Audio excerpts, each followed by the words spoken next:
قال رسول الله صلى الله عليه وسلم ثلاث لا يضل عليهن قلب رجل مؤمن।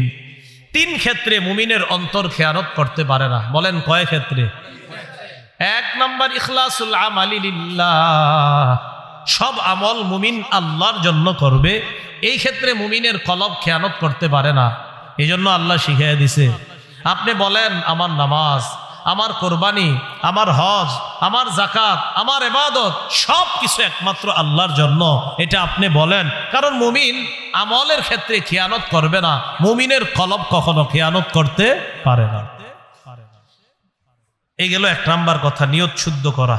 দুই নাম্বার হালাল টাকায় কোরবানি দেওয়া। বলেন কি টাকায় কোরবানি দেওয়া?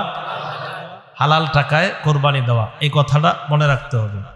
قال رسول الله صلى الله عليه وسلم, রাসূলুল্লাহ সাল্লাল্লাহু আলাইহি ওয়াসাল্লাম বলেন, আমার উম্মতের উপর এমন একটা সময় আসবে, লা ইউবালিল মারউ মা আখাযা মিনহু আমিনাল হালালি আও মিনাল হারাম। আমার উম্মতের উপর এমন একটা সময় আসবে, বুখারীর বর্ণনা, আমার উম্মত পরোয়া করবে না সে কি হালাল কামাই করলো না হারাম কামাই করলো, এটা উম্মত পরোয়া করবে না। হইলেই হইছে, বাস ইচ্ছা মতো কামাই করবে, চাই হারাম হোক চাই হালাল হোক। কিন্তু মনে রাখতে হবে কোরবানি করতে হবে হালাল টাকায়। এখানে যদি বেশিরভাগ উপার্জন হারাম হয় অথবা পুরা উপার্জন হারাম হয় কোনো একজন শরীকের, তাহলে সবার কোরবানি বাতিল। কথাটা বুঝছেন নি? কোন একজন শরীকের বেশিরভাগ উপার্জন যদি হারাম হয় অথবা পুরো অংশ যদি হারাম হয়, সবার কোরবানি বাতিল হয়ে যাবে। আল্লাহ হেফাজত করেন। এই জন্য শরীক নির্বাচনে সতর্কতা অবলম্বন করা। তো বলেন তো দুই নাম্বার কাজে কি জানি? কোরবানির ক্ষেত্রে হালাল টাকায় কোরবানি দেওয়া। তিন নম্বর কি? শরীয়ত মোতাবেক কোরবানি দেওয়া।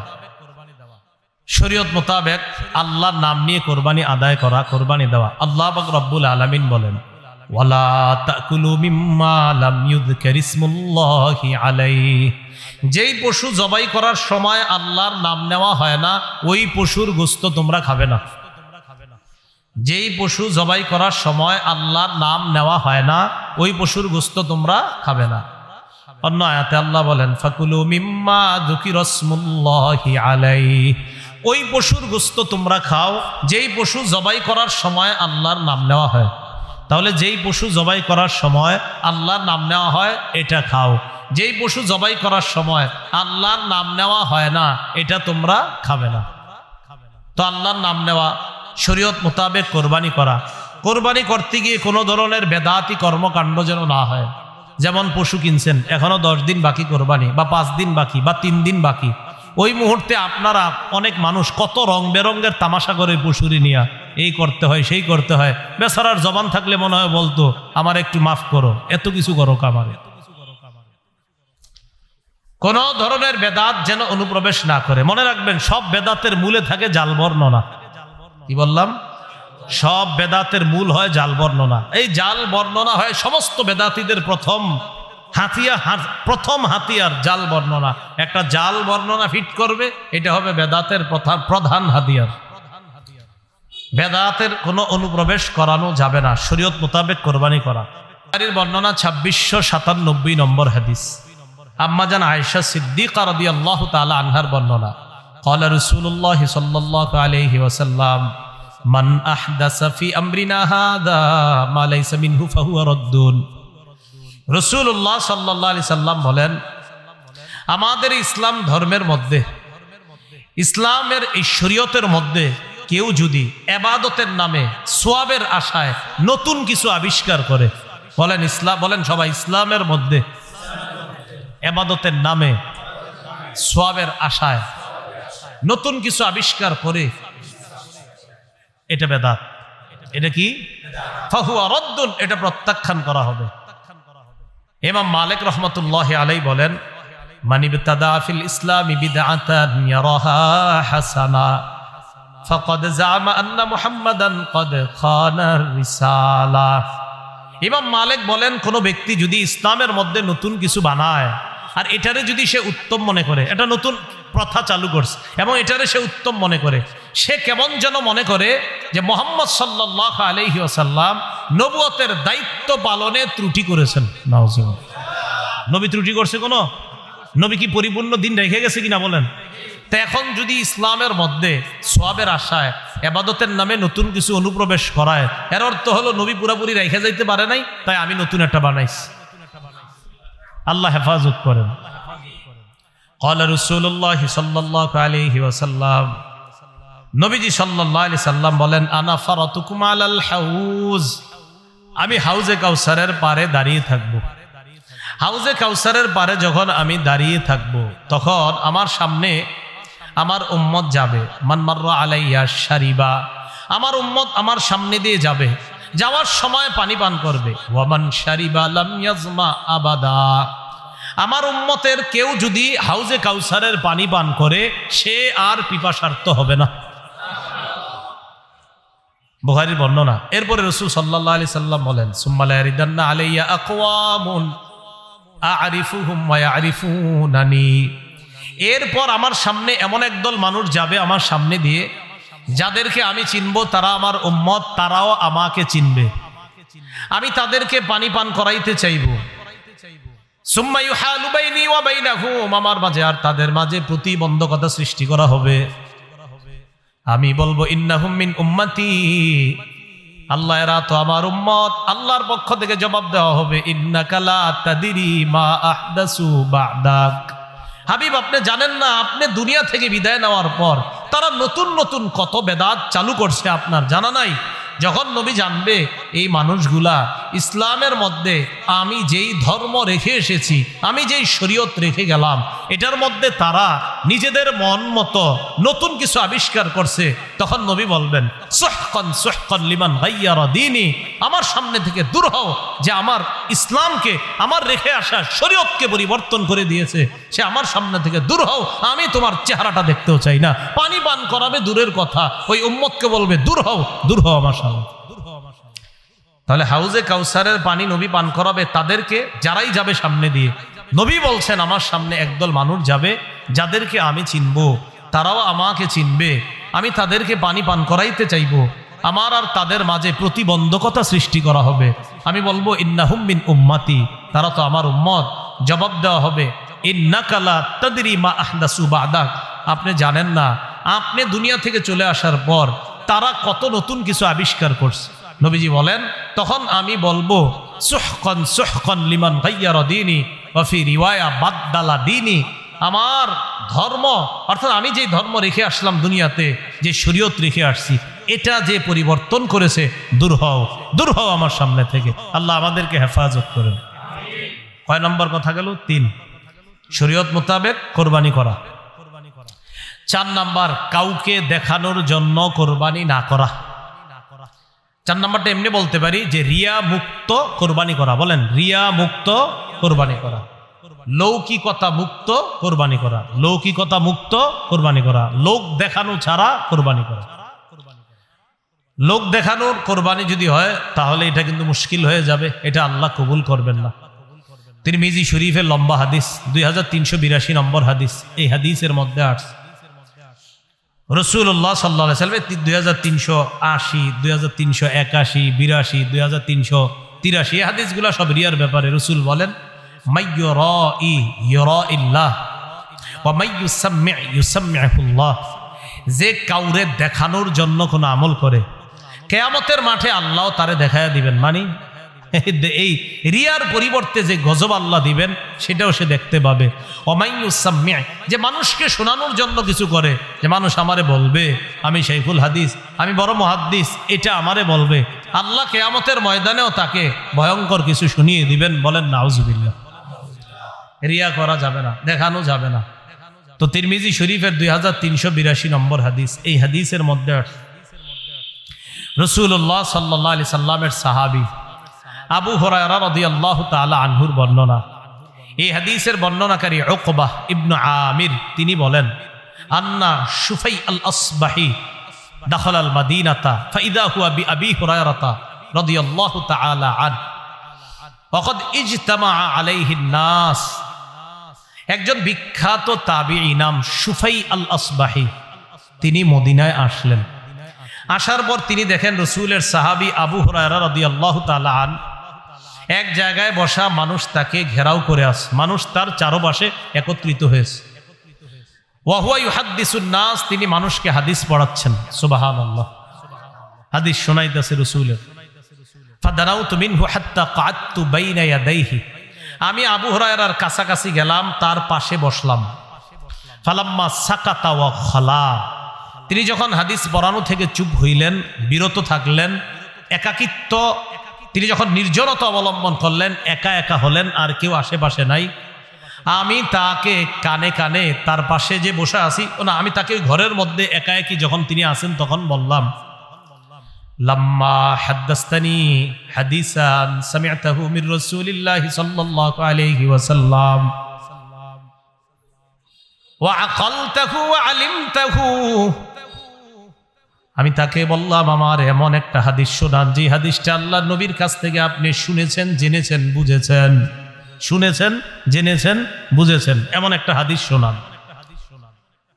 আবু হুরায়রা রাদিয়াল্লাহু তাআলা আন জবাব দিলেন, আফআলু লা উহাদ্দিসান্নাকা হাদিসা হাদ্দাসানিহি রাসূলুল্লাহ সাল্লাল্লাহু আলাইহি ওয়াসাল্লাম। আবু হুরায়রা রাদিয়াল্লাহু তাআলা আনহু বললেন, আল্লাহর কসম আমি তোমারে এমন একটা হাদিস শোনাবো যে হাদিসটা রাসূলুল্লাহ সাল্লাল্লাহু আলাইহি সাল্লাম আমাকে বলেছেন, যে হাদিসটা নবীজি আমাকে বলেছেন। এই কথা বলার পর নাশাগা আবু হুরায়রা নাশগা, আবু হুরায়রা রাদিয়াল্লাহু তাআলা আন বেহুশ হয়ে গেছে। হাদিস বলছিনি, সবাই বলেন হাদিস বলছে, বলার আগেই বেহুশ। ফালাম্মা আফাকা, উনি যখন হুশ ফিরে আসলো ওনার, তিনি যখন হুশে ফিরলেন, হুশ ফিরে আসার পর আমি তাকে বললাম, আপনি আমার এমন একটা হাদিস শোনান যেটা নিজে শুনেছেন, বুঝেছেন, জেনেছেন, এমন হাদিস শোনান। আবু হুরায়রা রাদিয়াল্লাহু তাআলা আবার বললেন, আফআলু লা উহাদ্দিসান্নাকা হাদিসা হাদ্দাসানিহি রাসূলুল্লাহ সাল্লাল্লাহু আলাইহি ওয়াসাল্লাম মা মা'ানা আহাদুন গায়রি ওয়া গায়রু, আমি তোমারে এমন একটা হাদিস শোনাবো আল্লাহর কসম, যে হাদিসটা নবী আমাকে বলেছেন, বলার সময় আমি আর নবী ছাড়া কেউ ছিল না, এমন একটা হাদিস আমারে বলছে যেটা আমি ভালোভাবে শুনছি, বুঝছি, জেনেছি, এই হাদিসটা আমি তোমারে এখন শোনাবো। এটা কইয়া, এটা বলার পর মাঝে মাঝে আমার ভাষা একটু আমগো কুমিল্লার ভাষা হিসাবে আপনারা বুঝে নিয়ে না, ঠিক আছে? তো এটা বলার পর সুম্মা নাশাগা আবু হুরায়রা নাশগাতান উখরা, আপনারা এ পর্যন্ত কোনো অবুঝ কোনো বাংলা নাই তো নাকি? আমি যে এতক্ষণ যে বাংলা বলছি কোনোটা বুঝেন না এমন আছে? সমস্যা নেই, আমার কোনো বাংলা না বুঝলে যে কেউ বলে ফেলবেন এটা বুঝি নেই, আমি আবার বলবো, কোনো সমস্যা নেই। তো আবু হুরায়রা রাদিয়াল্লাহু তাআলা আনহু এটা বলার পর উনি দ্বিতীয়বার আবার বেহুশ হয়ে গেছে। হাদিস বলছে, বলেন। ফালাম্মা আফাকা, উনি আবার হুশে আসলেন, তার হুশ ফিরে আসার পর আমি আবার বললাম, এমন একটা হাদিস শোনান আমাকে একটু, যেটা শুনেছেন, জেনেছেন, বুঝেছেন। আবু হুরায়রা বললেন, লা উহাদ্দিসান্নাকা হাদিসান হাদ্দাসানিহি রাসূলুল্লাহ সাল্লাল্লাহু আলাইহি ওয়াসাল্লাম ফি হাদাল বাইত আনা ওয়া হুয়া ফি হাদাল বাইত মা মা'ানা আহাদুন গায়রি ওয়া গায়রু, আমি তোমারে এমন একটা হাদিস শোনাবো যেটা নবী এই ঘরে বইসা আমাকে বলছে, আমি আর নবী ছাড়া কেউ ছিল না। এবার আরো গুরুত্ব দিল যে এই ঘরে বইসে আমারে বলছে, আমি আর নবী ছাড়া কেউ ছিল না। এটা বইলা নাশাগা আবু হুরায়রা নাশগাতান উখরা, আবার বেহুশ হয়ে গেছে। কয়বার হইল? হাদিস বলছিনি, তাহলে কেমন হাদিস যেটা বলতে বলতে খালি বেহুশ হয়ে যাচ্ছে। ফালাম্মা আফাকা, আবার হুশ ফিরে আসছে, আসার পর আবু হুরায়রা বললেন, লা উহাদ্দিসান্নাকা হাদিসা হাদ্দাসানিহি রাসূলুল্লাহ সাল্লাল্লাহু আলাইহি ওয়াসাল্লাম ফি হাদাল বাইত ফি মাকামি হাদা মা মা'আহু আহাদুন গায়রি ওয়া গায়রুহু, আমি তোমারে এমন একটা হাদিস শোনাবো, আমি তোমাকে এমন একটা হাদিস বর্ণনা করব যে হাদিসটা রাসূলুল্লাহ সাল্লাল্লাহু আলাইহি সাল্লাম এই ঘরে এই স্থানে বৈশা আমাকে শুনিয়েছেন, তিনি আর আমি ছাড়া এই ঘরের মধ্যে তৃতীয় আর কেউ ছিল না। এটা বইলা নাশাগা আবু হুরায়রা নাশগাতান, আবার বেহুশ হয়ে গেছে। কয়বার? হাদিস বলছিনি। ফালাম্মা আফাকা, আবার হুশ ফিরে আসছে। এবার হুঁশ ফিরে আসার পর বললেন, আমি তোমাকে এমন একটা হাদিস শোনাবো যে হাদিসটা আল্লাহ নবী আমাকে বলছে, ফামালা খাররান আলা ওয়াজহি, উনি আবার বেহুশ হয়ে চেহারার উপর পড়ে যাবে, মানে এইভাবে পড়ে যাবে এমন অবস্থা। আসনাতুহু, আমি তাড়াতাড়ি ওনাকে ধরলাম, আমার সাথে টেক লাগায় বসাইলাম, তবিলা, লম্বা সময় ধরে রাখছি যেন আর না পড়ে, মোটামুটি উনি স্বাভাবিক অবস্থায় যেন ফিরে আসে, কারণ বারবার বললেই তো বেহুশ হয়ে যাচ্ছে। এবার ধরে রাখলাম। এক পর্যায়ে আমি তাকে বললাম, আপনি মেহেরবানি করে হাদিসটা বলেন, বলতে পারছেন না কেন?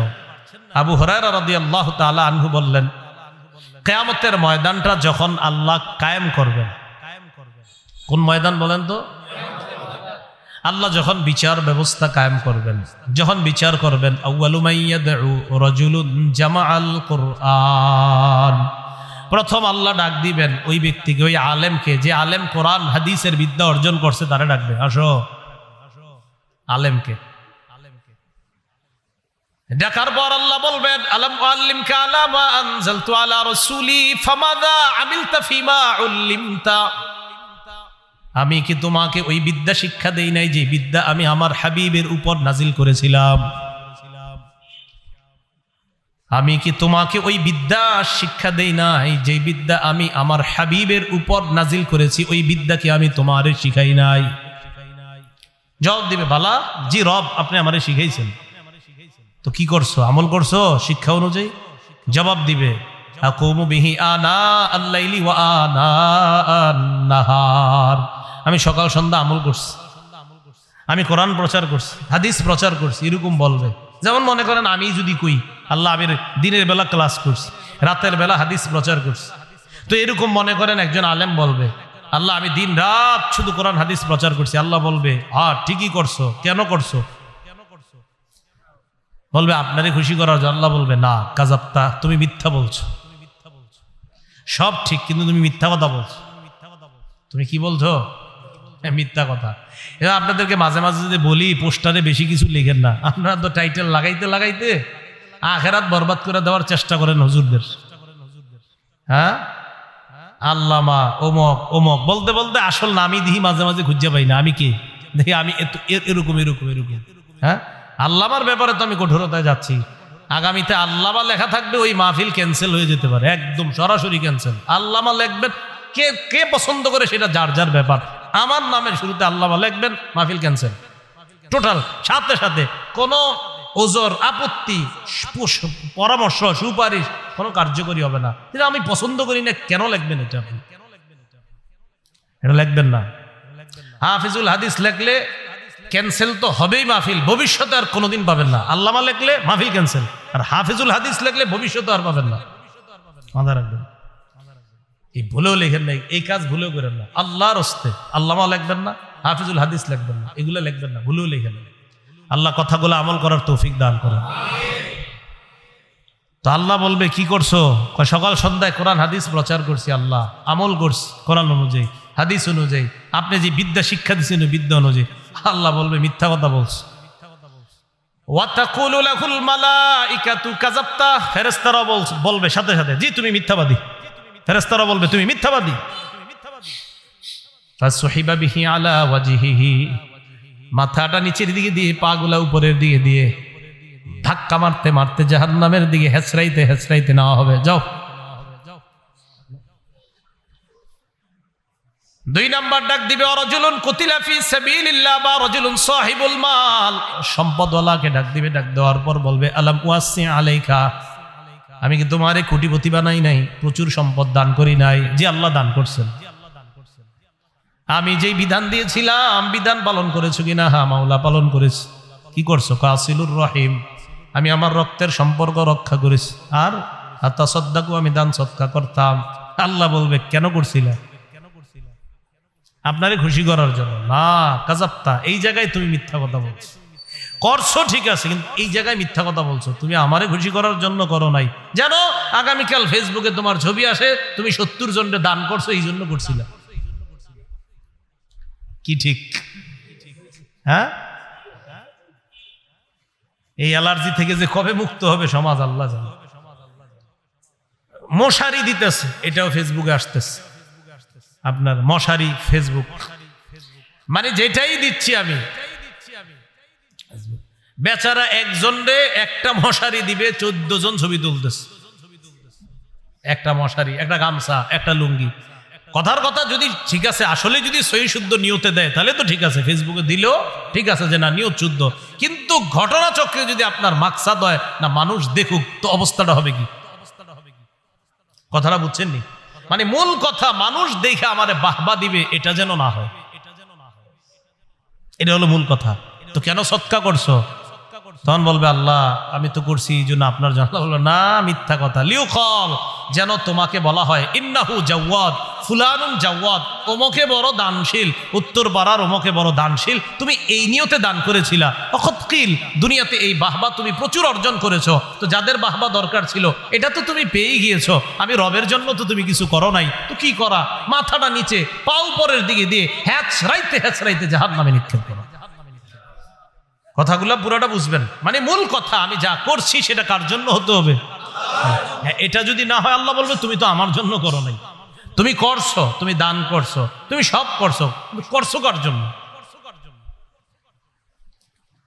এবার ডাক দিবে আল্লাহ, রাজুলুন কুতিলা ফি সাবিলিল্লাহ, আল্লাহ রাস্তার মুজাহিদকে, আসো তোমারে আমি জিহাদ করার তৌফিক দিছি, কেন করছো? কয় কাতালতু হাত্তা কুতিলতু, আল্লাহ আমি লড়াই করতে করতে শহীদ হয়ে গেছি।